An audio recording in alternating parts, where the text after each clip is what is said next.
Hey everyone, welcome back to another video here on the channel. Today I wanted to go over reviewing a product that I think more people should know about because it's got some interesting uses. Now they've got some uses that they market that I'll talk about, but there's also some uses that I found to be pretty useful just in the nick of the situation.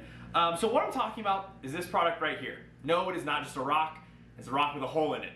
And no, it's not just a rock with a hole in it. It's also got this just this base that's all hollow. Now, what is this? So this is what is referred to as the Aquarium Co-op Easy Planter. So basically what this does, and I'll show you it in the tank in a second, in my angelfish tank, which they actually are laying on the plant that I'll be showing you. They laid their eggs on it at least. But basically what this is you take this, you put it into the tank, and what you put in this hole is a plant. So you don't just plant the plant in here. When you get the plant in the pot with the rock wool around it, you put the plant into here. Now what that ends up doing is it's going to end up making sure that the plant stays in the rock wool, but also giving it a good start. So you can put it into this, put it into the tank, and then boom. So it's marketed for a couple of different things. One of which I've been able to take advantage of, the other one I haven't, just because I didn't need it, so I couldn't have taken advantage of it. But what I've been able to take advantage of is aggressive fish. So as you may know, if you do follow this channel, I have some Oscar fish. Now, Oscar fish tend to tear up everything. So the two plants that I had in the 75 with the Oscars were Java fern and Anubias barteri, I believe was the variant that I had. And the Anubias has actually been moved to this tank as well, so we can see that in a second. But basically you take the potted plant, you put it into there, and then if you have like root tabs, you can push it into the rock wool and it's easy. So that's one reason to get this. So if you have aggressive fish, I have two full-grown Oscars and a 75 that will eventually be moving to one of my stock ponds. And they didn't mess with it. I think once they pulled it out, and it was because they were bickering with each other and they just hit it at the perfect angle and the pot fell out, so then it kind of just rose. But otherwise they left the plants alone and they left the potters alone as well, and it just has more surface area. So surface area is fantastic, more places for beneficial bacteria to grow.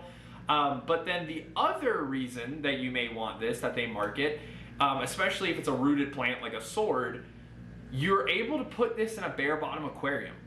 So the plant's not constantly floating. Yes, if you weigh the pot down, but this would just maybe look a little bit better. In my opinion, if you have a bare bottom aquarium, you're probably not exactly going for looks anyways. This would maybe make it look a little bit better. But again, if there's nothing else and it's just bare bottom, who knows? But I could definitely see it at least zhuzhing up and making that bare bottom aquarium look a little bit better. But another thing that this became very useful for was I have 4 of these, 3 of these out of the aquarium, one of them's in the aquarium still. And it's because I had a Java fern and an Anubias in the Oscar tank, and then I have another Oscar tank with a juvenile about the size of the one that's down in this 55, growing out in a 55. Also, we'll go into a stock pond at some point. And I had a Scarlet Temple and a Pogostemus ocellatus octopus in them. So I ended up with 4 of these just because I messed with them. Now that juvenile doesn't really mess with plants, so the Scarlet ended up dying back of my own fruition. It has nothing against the person that I bought it from, but of my own fruition, I just didn't keep up with what that Scarlet Temple needed. But the Pogostemus is just growing beautifully, and I've now planted it into the sand substrate. So what ended up being beneficial for me to have these on hand was I got a shipment of Amazon swords. I got 4 Amazon swords in recently, and I was going to plant them, and you'll see in a second when I show you this tank, and they are planted now. But when I initially got them, I just didn't really have time that day to plant them, and also I didn't have the wood. The wood hadn't soaked all the way, so it wasn't falling down, it was still floating. I didn't have some other aquarium decorations, so originally I said, oh, well, I've got these, so I picked them up off the shelf, threw the sword in it, and then put it in there. Now at the time, the Anubius was still with the Oscars, so I only had 3 of these, and one of the swords ended up floating, and it's still fine, and actually it was the one that they spawned on.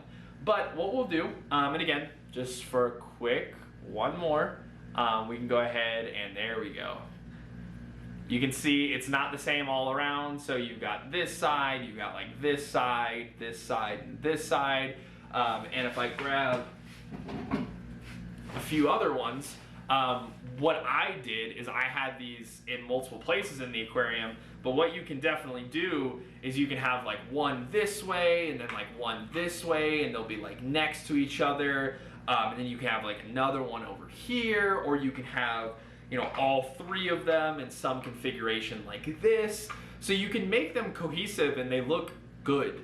I will say above all else, it looks good. It's not a gross decoration. I don't like tacky decorations, and this one, it passes the tacky test. So what we're gonna do now is I'm going to quickly go ahead and show you what it looks like in the aquarium with the other swords, and you get to see a clutch of eggs. Yeah, so if you haven't seen my other videos, you get to see a nice little clutch of angel eggs. So we'll go ahead and do that now. Okay, so this is what it looks like in the aquarium. So like I said, the other 3 that I got, I went ahead and planted. But this one, I did not. This one is still in the pot itself, just because, again, we've got the clutch of eggs right there that are on the leaf. Yes, there's some white ones, there's some unfertilized ones. This, to my knowledge, because I did rehome these angelfish, they were not originally mine, so this, to my knowledge, is their first spawn. So there's going to be some that don't get fertilized. And I'm also going out of town today. They laid these last night, so I'm going out of town, or not today, tomorrow. So I won't be here for them, so I'm not picking out the white bits, but they're taking care of them pretty well. But that is what it looks like in the aquarium. It looks really nice next to some river rocks and stuff like that. I think it looks really good, in my opinion. So it's just kind of one of those things where, honestly, you know, it's all up to your interpretation, but I think it looks really good. And especially if you get like a shipment of plants in that you don't want to plant quite yet, or if you have aggressive fish in the aquarium, it's a pretty nice thing to have. But yeah, I think it's pretty worth it. But go ahead, let me know what you think. Let me know if you've bought one of these, if you used one, and kind of what your feelings are about them. I will say though, if you do get these and you put them on substrate like play sand, that's very fine. You are going to want to get underneath it and clean it, because you can get some noxious zones in there. I can't remember the term right now off the top of my head, but you can get to where the sand is starting to turn black and you're starting to get gas buildup.